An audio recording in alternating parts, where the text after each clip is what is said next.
Halo teman-teman.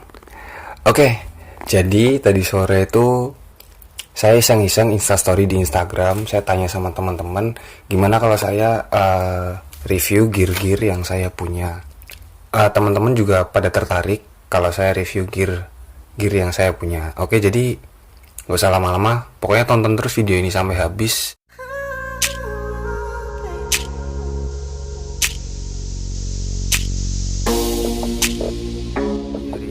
Saya bahas itu satu buah kamera, dan kamera ini saya beli di tahun 2018. Kalau untuk penggunaan di tahun 2021 ini apakah masih worth it atau enggak, pokoknya kalian simak terus. Jadi inilah barang yang akan saya bahas hari ini, yaitu Sony ProSummer DSC H300. Ini saya beli tahun 2018 akhir. Jadi waktu itu memang budgetnya sedikit kurang kalau untuk beli mirrorless atau DSLR. Akan saya bahas kelebihan dan kekurangan kamera ini. Oke, jadi kamera ini memiliki 20,1 megapiksel. Layarnya juga cukup besar di sini. Terus lensanya ini merupakan lensa tele ya. Dia bisa sampai 35 kali optical zoom. Jadi buat kalian yang suka foto-foto landscape, gunung, kayak bulan itu, bisa sih pakai ini. Nanti aku kasih contoh gambarnya yang diambil pakai kamera ini. Nah, ini lensanya nggak bisa diganti, jadi lensanya langsung jadi satu sama bodinya. Jadi untuk zoomnya kita nggak usah putar-putar lensanya, tapi cukup ini ada tombol zoom in sama zoom outnya. Ada 6 setting. Yang pertama itu setting untuk video, yang kedua ini setting untuk panorama. Terus yang ketiga ini adalah setting manual. Jadi settingan manualnya ini bisa seperti DSLR kalau kalian tahu. Dan ini bisa untuk belajar fotografi untuk pemula ya. Karena memang settingan di sini itu hampir sama, tapi nggak sama persis, cuman hampir sama dengan DSLR. Jadi untuk kalian yang baru mau belajar fotografi, ini bisa jadi opsi. Lalu kemudian ada settingan P ini aku agak lupa.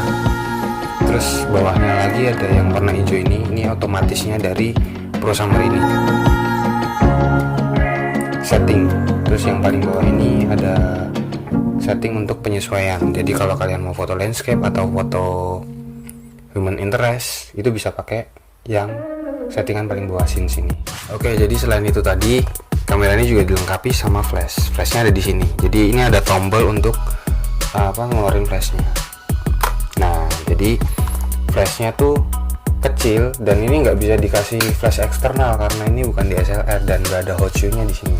Untuk settingan di sininya ada tombol record, menu, display, flash. Untuk pengaturan plane-nya ada tombol untuk timer juga.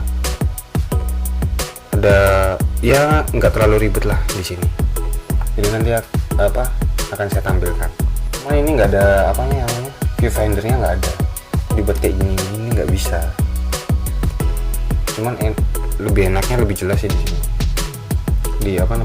Di layarnya.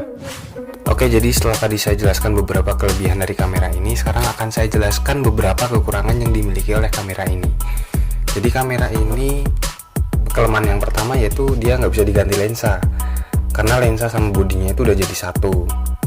Terus kelemahan yang kedua, dia tidak bisa dipasang sama flash eksternal karena tidak ada hot shoe-nya.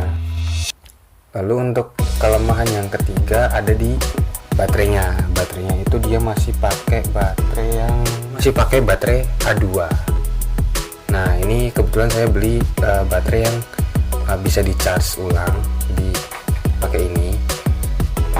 Tapi kalau pakai baterai kayak alkalin yang kita biasa beli itu, yang satu kali pakai nggak bisa di charge, itu biasanya bertahan cuman sampai 15 menit lah kalau pemakaian terus menerus. Ini aja kalau saya pemakaian terus menerus itu biasanya bertahan antara 30 sampai 40 menit aja. Dan itu saya mengakalinya kalau pas lagi hunting foto pakai ini, itu saya mati. Jadi setelah saya pakai udah saya ambil gambar, itu langsung saya matiin biar baterainya agak awet. Di kamera ini slot baterainya untuk satu kali kerja ini kan ada 4. Itu saya beli 8 baterai dan itu sangat tidak efisien sekali. Pasti boros. Untuk penggunaan zoomnya ini kalau kita mainkan terus-menerus itu juga mempercepat habisnya baterai ini. Oh iya, tadi untuk kelebihannya ada kurang satu kelebihan. Jadi kalau untuk masalah bokeh, ya jadi foto bokeh yang foto belakangnya blur-blur itu bisa menggunakan ini. Asal kita ambil jaraknya cukup jauh dan harus dengan cahaya yang memadai, karena semakin kita zoom itu aperture-nya semakin membesar seperti lensa kit pada umumnya gitu. Jadi semakin kita zoom, semakin besar f-nya, semakin mengecil bukaannya. Oke, kekurangan selanjutnya ada di mode videonya. Jadi untuk resolusi videonya ini mentok di 720p. Jadi cuman bisa HD, belum sampai Full HD. Kalau di kamera zaman sekarang kan rata-rata udah Full HD semua. Malah sekarang udah jarang yang Full HD, rata-rata udah 4K semua. Dan video 4K itu biasanya lebih enak kalau diedit karena warnanya memang benar-benar natural.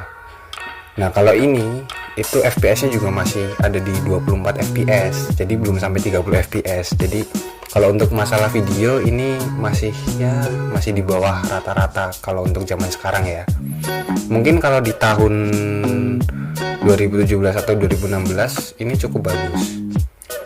Di resolusi HD itu sudah cukup bagus. Cuman kalau untuk di tahun 2021 ini yang 4K udah banyak ya. Oke, jadi tadi udah saya jelaskan beberapa kelebihan dan kekurangan dari kamera ProSummer DSC H300. Dan habis ini akan saya tampilkan hasil-hasil yang pernah saya ambil menggunakan kamera ini.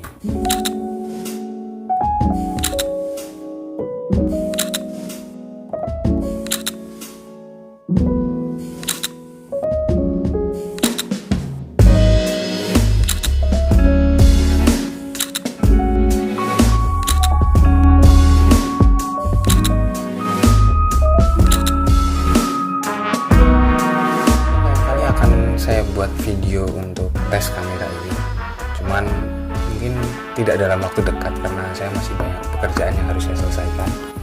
Dulu saya beli itu di harga 2,5 juta. Mungkin kalau di tahun 2021 ini harganya kisaran 1,5 juta mungkinnya di toko online ya, kisaran 1,5 juta. Dan pasti banyak yang tanya, worth it nggak di 2021 kalau kamera ini? Kalau untuk saya pribadi, pada saat saya beli ini mungkin cukup worth it karena pada zaman itu memang kamera mirrorless dan DSLR itu rata-rata masih di atas 3,5 juta, dan paling murah itu kalau yang fiturnya udah agak sedikit lengkap itu ada di kisaran 4 jutaan untuk yang budgetnya minim. Tapi kalau kalian di tahun 2021 ini pengen beli ini, mendingan kalian sabar dikit, mending langsung di DSLR. Di 2021 ini banyak banget yang kamera murah tapi fiturnya juga udah lumayan. Ya itu subjektif. Cuman kalau untuk kalian yang belum pede menggunakan DSLR atau mirrorless, ya mungkin ini bisa jadi opsi karena memang pengaturannya hampir sama, bukan sama persis tapi hampir sama dengan DSLR. Untuk kamera itu sebenarnya tergantung kebutuhan kalian, apakah kebutuhannya ada di fotografi atau di videografi. Tapi kalau untuk fotografi menggunakan ini bisa, cuman kalau untuk videografi menggunakan kamera ini saya rasa masih kurang karena resolusi untuk videonya juga masih di bawah standar. Oke, mungkin itu tadi sedikit penjelasan singkat dari saya tentang kamera ini. Nanti kapan-kapan saya akan review lagi gear saya yang lainnya, mungkin di action camnya atau di kamera yang sekarang saya pakai untuk bikin konten ini. Begitu. Oke, semoga kalian terhibur dan semoga ada manfaatnya dari video ini. Kasih like ke atas kalau kalian menyukai video ini, dan jangan lupa komen di bawah. Yang mau tanya silahkan tanya. Tetap semangat buat kalian yang baru mau mulai. Oke teman-teman, saya Yanuar pamit undur diri.